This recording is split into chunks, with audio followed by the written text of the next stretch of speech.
Hello, everybody, and welcome back to another episode of High School Not So Much a Musical. Today, we're joined with Anthony Kay, who is a sports commentator who hosts many different sports shows, ranging from football to soccer and obviously basketball. So, Anthony, first off, I want to thank you for taking the time to come onto our podcast. But could you just start off with giving the viewers a quick introduction about yourself? Yeah, absolutely. So Anthony K, I'm on about 5 different shows right now. So Sports Fluent is the main one, and the focus of Sports Fluent is to make people more fluent in sports. So it's more of an educational show. We bring on guests and like I said, talk about mostly NBA, NFL.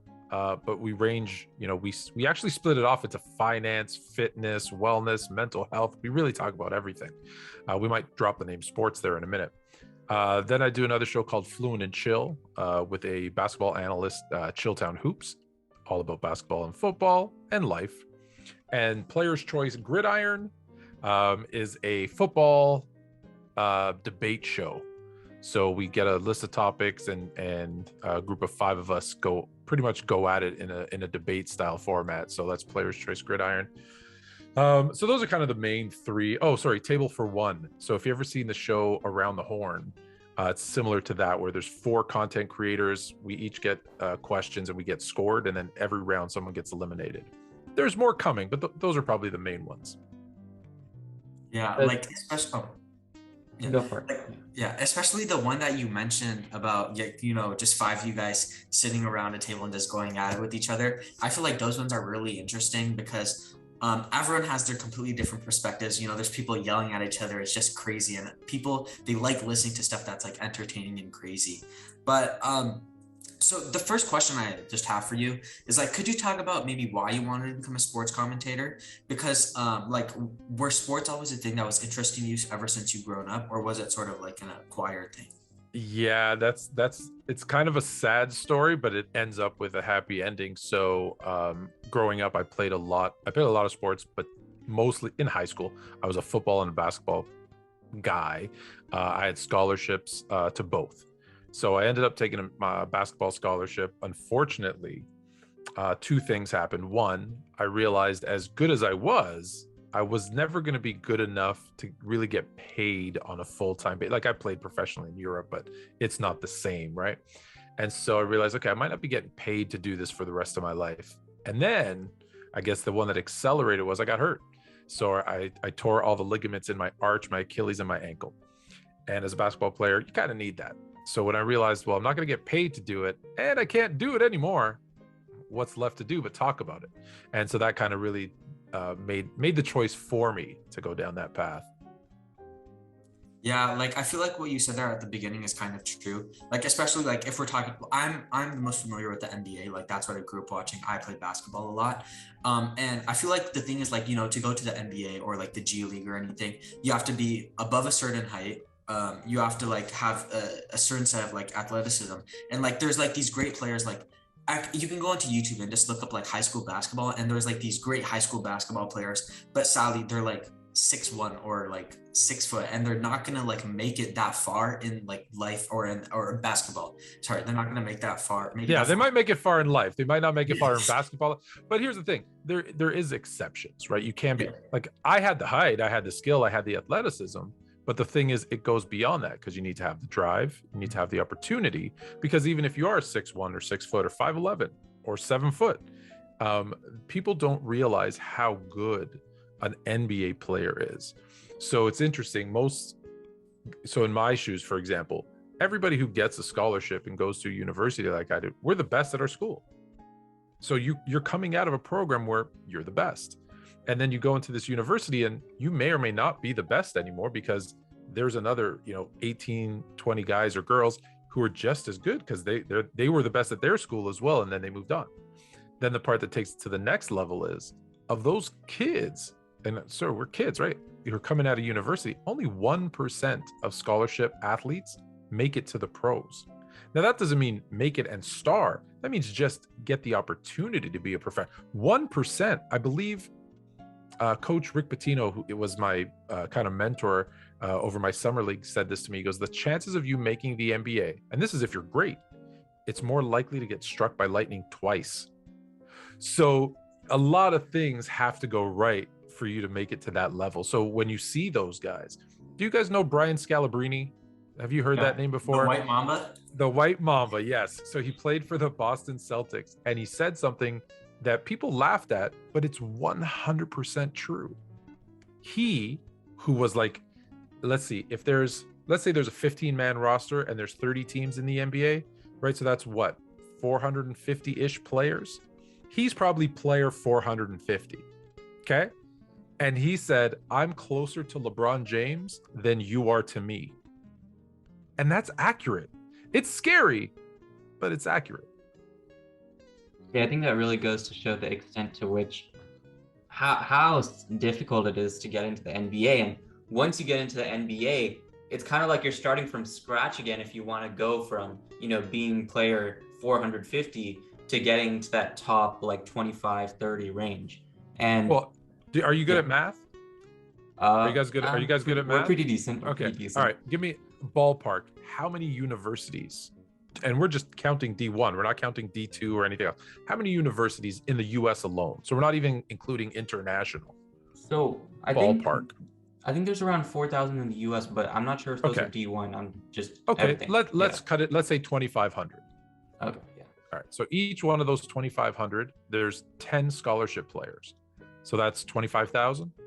Mm-hmm. How many people get drafted every year? Rishi, do you know that? 60. 60, yeah. 60. Wow. There's 2 rounds, 30 teams each, right? So hear this out. So there's 25,000 players, 60 and not all of them make it, because don't forget, there's still existing players. Like, they don't just play 1 year and leave. They're there for 5, 10, 15. If you're LeBron James, you're there for 47 years.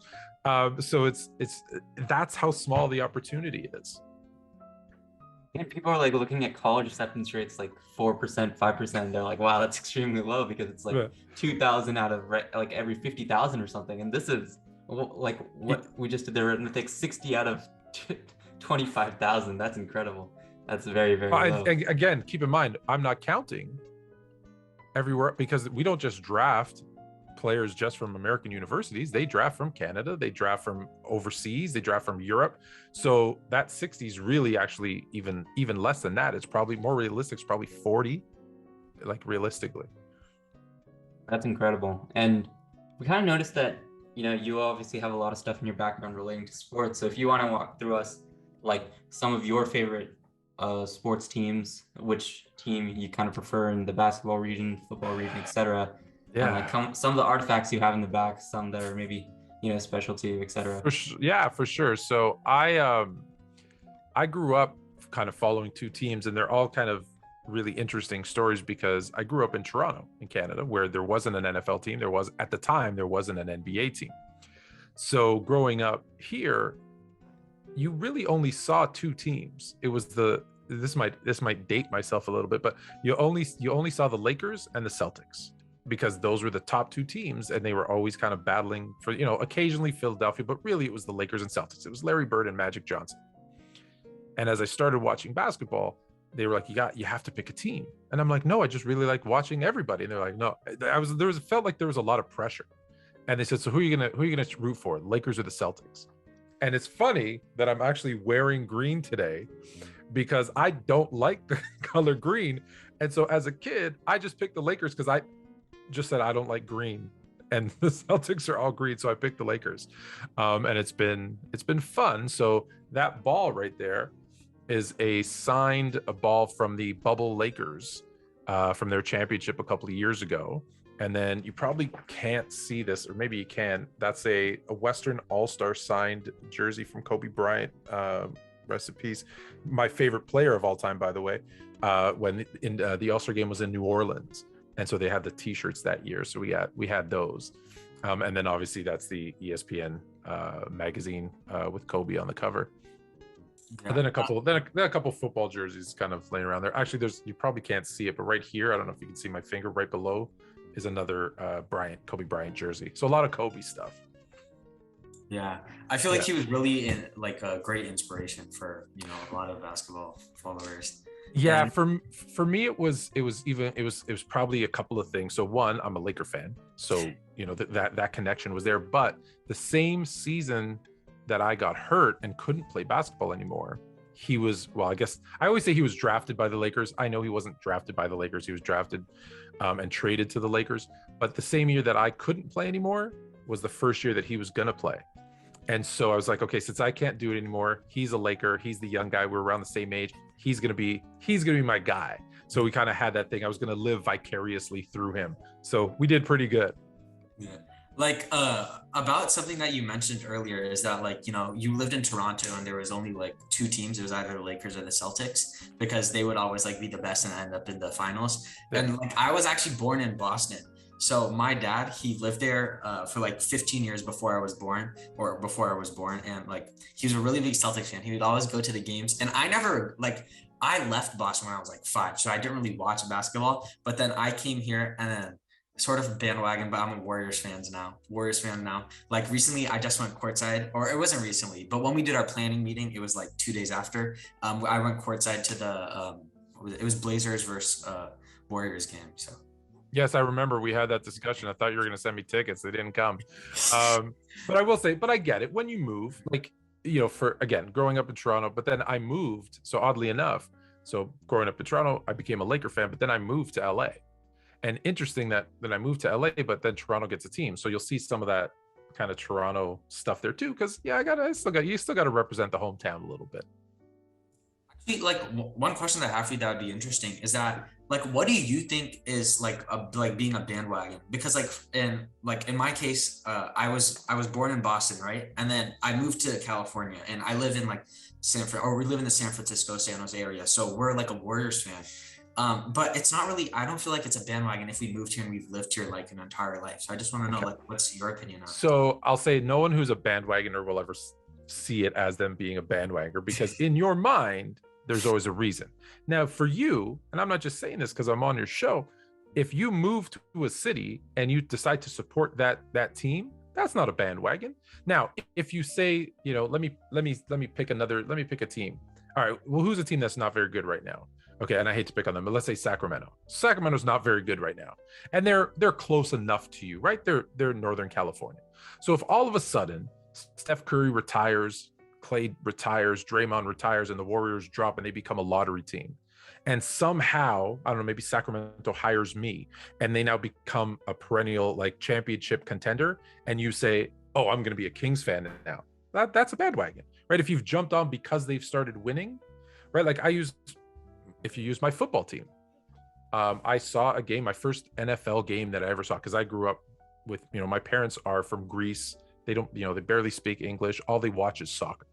So I never saw what we call an American football game until, later on. And I saw the Bears, and it was a great game. And the Bears beat the Detroit Lions, a division rival, in overtime. And I'm like, oh these guys are amazing. That's my team. Now, let's be honest, the Bears stink. But I refuse to leave. But I easily could have said, 10 years ago, 15 years ago, oh, I'm a Patriots fan, right? And jumped right on that bandwagon. And I would have been, that would have been a bandwagon for me. But everyone has their own thing. The other thing that I've noticed lately on that kind of topic is there's people, my generation, I hate to do this, but my generation is I'm a fan of this team. And I stick with this team through thick and thin. And I might hate them at times. They might hate me at times, but that's my team. Now, let me first say, I love every NBA, NFL team, and every NBA, and right, I'm a sports fan. I get a little extra love for these guys. So I follow that team. And if any player comes to that team, I become a fan of that player. When they leave, I hate them. Okay. So that being said, I've noticed recently, because players move around a lot more than they used to, there's people who are fans of players. So I know someone, he lives in South Florida, and he's a LeBron James fan. So he'll tell you, I was a Cleveland fan, then I was a Miami fan, then I was a Cleveland fan again, and now I'm a Laker fan. That, I get it. He follows that favorite player around to wherever he goes. So hopefully you don't find a player who's been on like 17 teams, because that can get a little expensive on jerseys. But for the superstars, I think you're pretty safe. So we kind of want to shift a little bit from talking about some more general sports topics to specifically your like secondary job as a sports commentator. And I've also noticed in not just like real life, but also in the movies, like any sports movies they have, the sports commentator is like one of the most critical roles, because every single like moment, the way they specify like the action that's going on the field, it really brings out like the action per se. Like the action wouldn't be as exciting if the sports commentator didn't phrase it in the way that they did. So like as a sports commentator for you and some of like the podcasts that you have and the shows that you're on, what skills have you kind of developed, and which skills do you think are most important to becoming a sports commentator and to being an effective sports commentator in terms of like really showing the action that's going on the game? Yeah, no, for sure. So when you're podcasting, so there's those are two very different questions, right? So when you're podcasting, you want to have a passion for what you're talking about. Because if you don't love it, because I think you could tell I love, like you hear me when I talk, you can tell I love what I'm talking about, right? If you don't, it's really hard to get someone who's either listening, because a lot of podcasts people just listen to, they don't watch. But even if it's a YouTube show, so we do both. We have an audio podcast and we're on YouTube and TikTok and all those other things. But if you're not engaging, well, no one else is going to find it interesting or engaging either. So be passionate about kind of what you're talking about, and don't be afraid. And this is the toughest one, because you're going to get beaten up for this. Don't be afraid to pick a side. So if I feel very strongly about a certain topic, for example, we're having a really big debate right now, is Cooper Kupp the best wide receiver in football? And everyone wants to be in the middle. Well, he's really good here, and he's not so good over here, and he can do this, and he can, and they're kind of towing that middle line. That's not fun. So on our debate show, and not just, we didn't set this up, it just happened. One person said he's terrible because he can't do this. I jump on the other side and I say, there's no way you can tell me the person who leads the league in receptions, in yards, in touchdowns isn't the best wide receiver, because what matters the most? Production. So if you're on that kind of side and you really take hold of what you believe in, again, it's that excitement that really builds up. So that's from the podcasting side. So have an opinion, be firm about your opinion, and don't be scared, because people will tell you how dumb you are because they think the opposite. And the beauty about opinions is it's okay to have different opinions, and you're never going to please everybody. So you got to know that.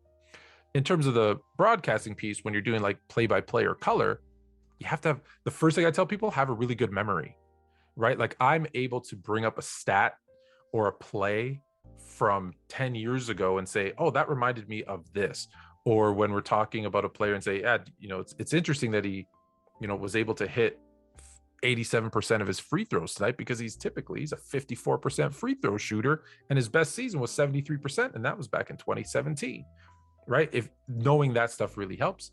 The other thing is, and this is the one that's the hardest for everybody, is a tagline or something that's kind of cultural. So again, you may or may not know this guy because now he's gone, but Chick Hearn, who was the voice of the Los Angeles Lakers, which is why I know him. You don't even know. You use his words every day you talk basketball. He was the first one to use stuff like slam dunk, alley-oop. Like there's so many iconic terms that he created when he was talking. And then just lastly, I'd say, about the announcers and the play-by-play guys, just think about how many plays you've seen where the call itself is as spectacular as a play. So there's this play, Michael Jordan goes up with his right hand. Everyone's probably seen this, comes down and then goes up with his left against the Lakers in the finals in 1991. And it's not the same if you don't hear Marv Albert, a spectacular move by Michael Jordan. Like you can hear it and see it without even seeing it. You know what I mean? So those are the things that I think commentators are able to really able to provide. When you're talking about all of this, and specifically when you mentioned that, like one of the keys is to pick a side or pick an opinion and then stick to it. Like one of the main things I thought of was, like, I don't remember his exact name, but the Hornets commentator from last year, like he was, really one-sided, but like it was right when like LaMelo got drafted and everything. And he was really energetic. Like, I'm not sure, like, I'm pretty sure you might know who I'm talking about. I know LaMelo. I don't know who the commentator. Well, so basically, I know Del Curry. Yeah, Steph's dad yeah, does yeah, yeah. commentary for Charlotte. I don't know who the other guy is though. Oh yeah, that's the other guy that I'm Is talking the other about. guy? Okay. Yeah, and that so basically like last year in the 2020-2021 season, he was like really one-sided, and he was like always talking about how great the Hornets were. Every time there would be like a layup or just like I don't know, just something really simple, he would get so hyped, and I would never watch the Hornets, but I would just watch it just to listen to him, and like because it's like crazy in my mind how energetic this guy is about like a team that wasn't really even performing that well last year, but yeah, I thought you knew. Yeah, no, I can't remember his name, but I'll tell you this: the Raptors, who I call the voice of the Raptors. There's multiple voices of the Raptors, and I know him because I know him, and I've had him on the show a few times. Jack Armstrong, he does like these really great, like, bring out the salami and cheese. This game is over, right? And so there's those taglines, right? I think that it's hey, something. I don't know. Anyways, hello. He does like he has this. Every time there's a block, he's like, get that garbage out of here. And he's got like this New York accent too when he says it. So yeah, those are the things that people, start to recognize as part of the team. And it makes it more exciting.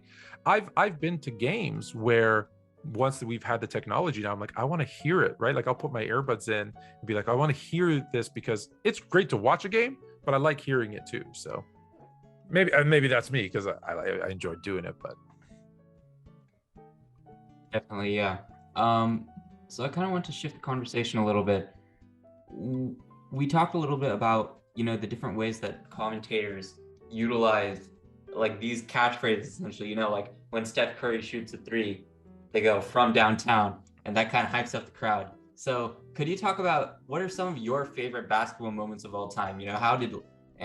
What was there any specific impact that commentary in particular had on kind of exemplifying that moment or making it more? Oh yeah, there's passionate. the second you said that, it's interesting. It wasn't from a game, but the second you said it, I immediately heard the voice in my head, and it was Isaiah Thomas screaming, "It's over." Vince Carter, the slam dunk contest, and he's like, "It's over." And Vince Carter was making the motion too. That was just a moment that, like, not only did he arrive on the scene, like talk about saying, "Hey, I'm here, NBA, like pay attention to me," but I mean, it put a team on the map that was not on the map, right? It put a country. Just if you look at how many Canadian draft picks there have been since Vince Carter had his run in Toronto, it's insane. There was almost none. It was like Steve Nash and maybe Jamal McGlure, maybe, and now you've got like, Dort and Shai Alexander and Kelly Olynyk, and there's just the list kind of goes on and on with these Canadian players. And Chris Boucher, I don't want to miss any of them, right? And I just probably missed 20 of them. But that was something that's called, and Netflix I think still has it. LeBron James made a movie called the Carter Effect, right? So talk about a moment where an announcer who happened to be Isaiah Thomas makes that moment forever last in your mind. You can't say it's over without thinking that moment, because it changed basketball, it changed the team, it changed the country. It was maybe one of the biggest non-basketball game moments that will kind of forever be remembered. Thank you so much for listening to part one of this two-part series with Anthony Kay, who is a sports commentator who hosts many different sports shows ranging from football to soccer and obviously basketball. Be sure to stay tuned for part two coming in the future. Thank you all, and see you next time.